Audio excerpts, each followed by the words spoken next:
தலைப்பு மன உறுதி கொண்டவர்கள் அன்றைய பெண்களா இன்றைய பெண்களா.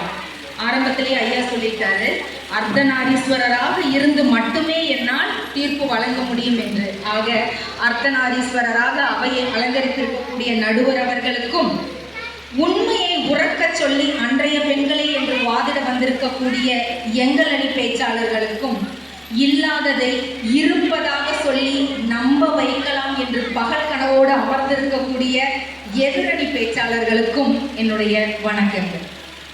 மன உறுதினா முதல்ல நம்ம என்னன்னு தெரிஞ்சுக்கணும். பெண்ணின் பெருந்தக்க யாவுல கற்பெனும் திண்மை உண்டாக பெறும். அதாவது மன உறுதிக்கும் இன்றைய கால பெண்களுக்கும் என்ன சம்பந்தம்? அதாவது ஒரு வகை நம்ம படுத்திக்கிட்டோம்னா அன்றைய பெண்கள் இன்றைய பெண்கள்னு சொல்லிடலாம். ஏன்னா நீங்க பேசும் பொழுதே என்னை உற்று நோக்குறீங்க, நான் எந்த கால பெண் அப்படின்ற பட்டியலில் வருவேன் அப்படின்னு. அதாவது சங்ககால பெண்களில் இருந்து நம்ம அம்மா பாட்டி அம்மா காலம் வரைக்கும் அன்றைய கால பெண்கள் நம்ம எடுத்துக்கலாம். எங்கள்ல இருந்து இன்றைய கால பெண்கள். அப்போ உங்களுக்கு வயசு எவ்வளவு? வயசு கேட்கக்கூடாதுன்னு சொல்லுவாங்க. அது எங்கள்ல இருந்து கூட இன்றைய பெண்கள் இல்லைன்னா நம்ம எந்த கேட்டகரியெல்லாம் நம்ம தெரிஞ்சுக்கிறதுக்காக வேற ஒன்றும் இல்லை.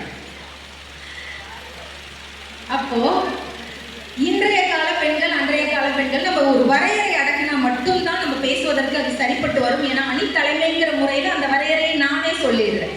நம்மளுடைய பாட்டி அம்மா காலம் வரைக்கும் அன்றைய பெண்கள், எங்கள்ல இருந்து இன்றைய பெண்கள் அப்படின்னு கூட நம்ம எடுத்துக்கலாம். அதனாலதான் நான் தைரியமா சொல்றேன், மன உறுதி மிக்கவர்கள் அன்றைய பெண்கள் மட்டும்தான்.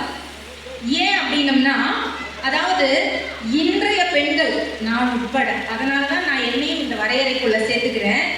உலக அழகு சாதன பொருட்களுள் இறக்குமதி செய்யக்கூடிய பொருட்கள்ல 1000 கோடிக்கு மேல இந்தியாவில தான் அது வியாபாரம் ஆகிட்டு இருக்கு. ஏன்னா நாம அழகு அப்படிங்கிற ஒரு நம்பிக்கை கூட இல்லாமல் ஆடம்பர பொருட்களையும் அலங்கார பொருட்களையும் நம்பிக்கொண்டு நம்ம வெளியில வரும்போது கூட கண்ணாடியை பார்க்காம இப்படி வரவே மாட்டோம்.